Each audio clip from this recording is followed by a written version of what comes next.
everyone. Just so you don't have to listen to me ramble on and on about my stuff for 12 minutes, I sped it up a little bit, and I'm just going to explain all this stuff right now. So, right now I'm using Eco Earth, palm bark, sphagnum moss, and leaf litter to make the perfect enclosure that my springtails and isopods are going to thrive in. This is for my powder blue isopods.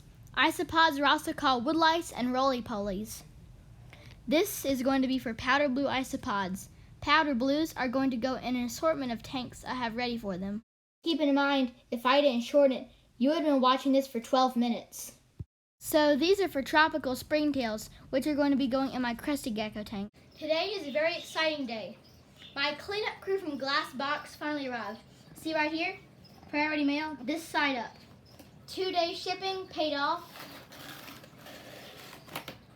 All right, let's take out all this newspaper. If we ever want to know what's happening,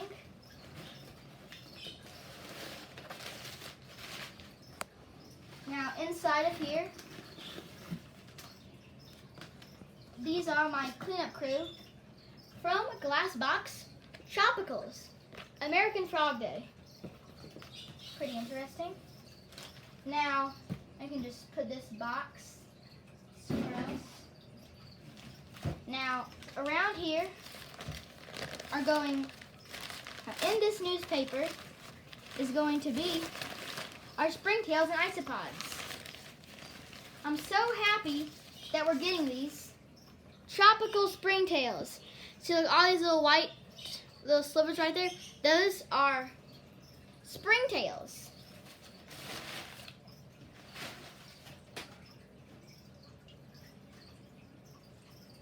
They're on a charcoal culture. Now let's check on these isopods.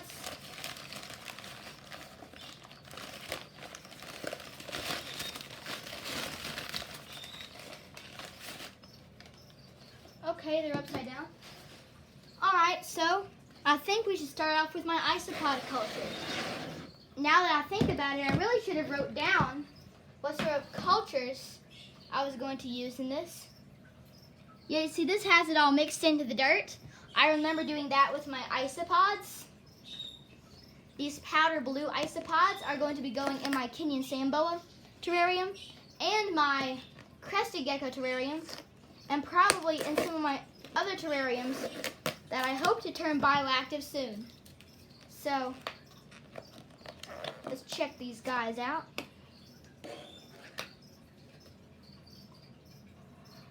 Now these are called powder blue isopods. You see, there's one right here.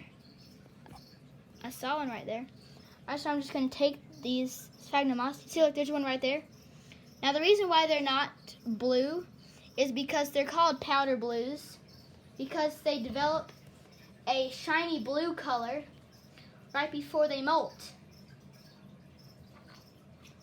I'm going to take this and seed my master culture with these isos. And they're going to disperse and scatter. See, there's one right there.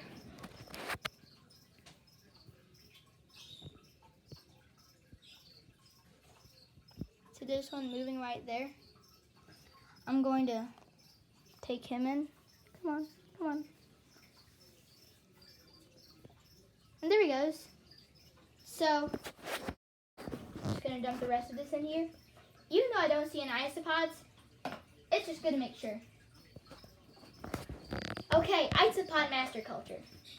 Now, in a few weeks, hopefully they will have bred. Just going to put this by my Crestie gecko enclosure, and we're going to leave it be at that. And now, this is my springtail culture area.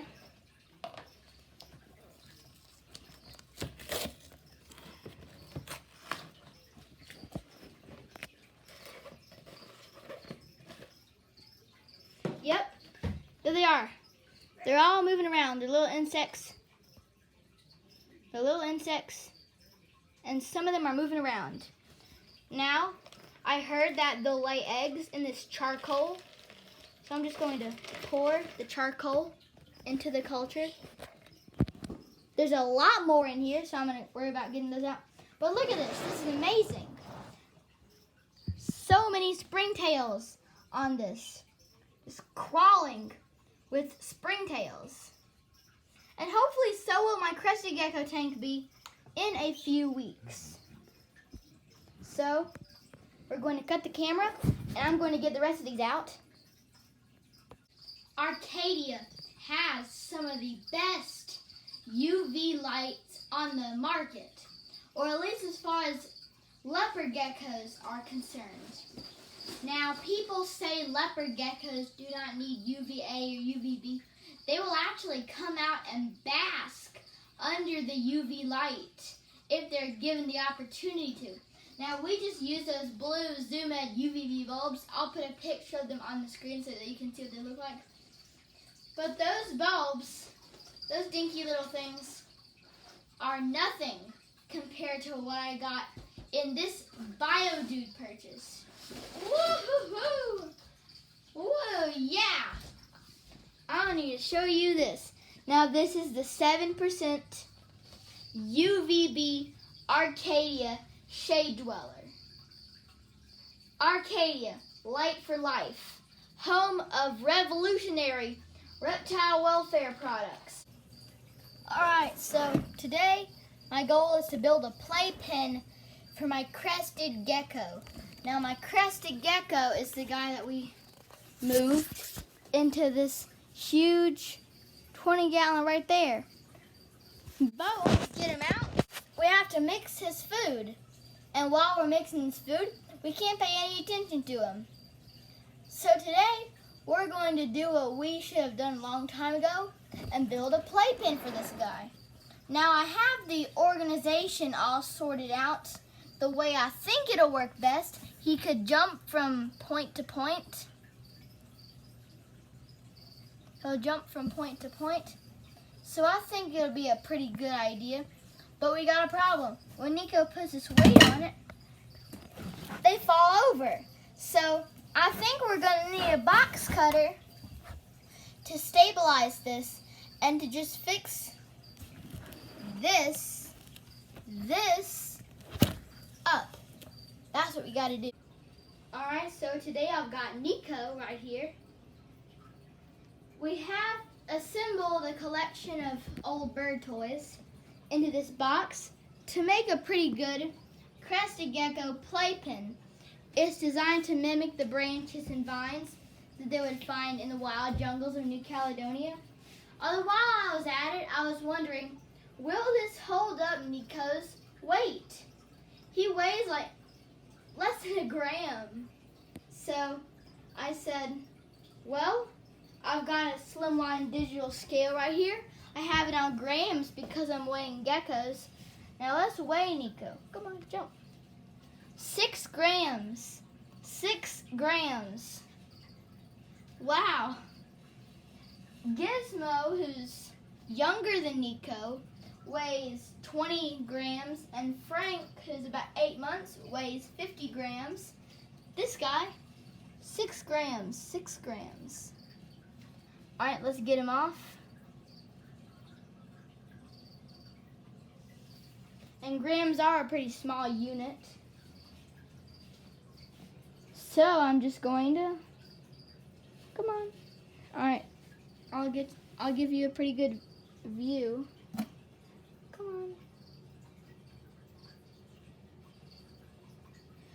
on. And I guess I'll just put him on. I guess he doesn't feel like leaping on today. But at least this gives the baby something to do. Is he licking the wood? I don't know what he's doing. Funny what he's doing.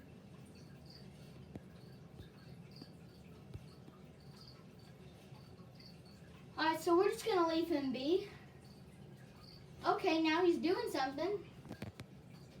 He never does this in his terrarium, even though his terrarium has live plants in it. I don't see why you shouldn't do it in the terrarium.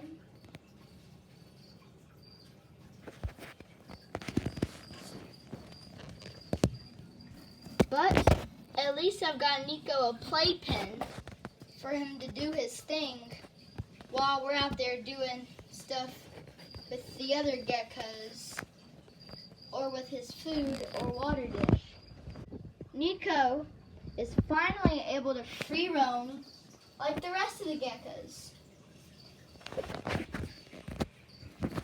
And speaking of free roaming, we're gonna find Frank. Alright, so before I say goodbye, I hope you like this little montage of what I did this week. Nico's got his new plant light for LED. Frank has the Shade Dweller, so does Gizmo, and it seems like they don't use it. All that doesn't really matter. We spent $80 for it, but at least it gives him a proper day-night cycle. In the end, that's what matters. Although since we weighed Nico yesterday and we got 6 grams, I'm wondering, how do the other geckos weigh in to 6 grams? Let's find out. Let's get out Frank first. Alright, I've got Frank right here. I'm going to stand this down on the table so I can pick up Frank. Now it's on grams. So I put the gecko right. Alright, Frank, I see what you're doing. I'm just going to go put this in a position where you can see the results.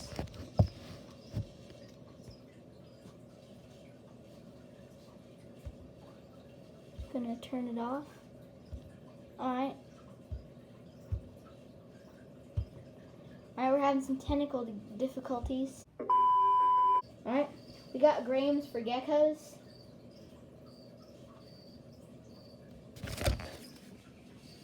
$55 grams. Frank, you're only about 8 months and you weigh a lot. You weigh 55 grams.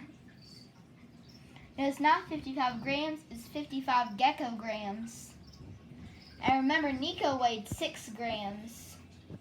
Alright, now he's off. I'm gonna go put him back. So our next contendant is my second leopard gecko, Gizmo.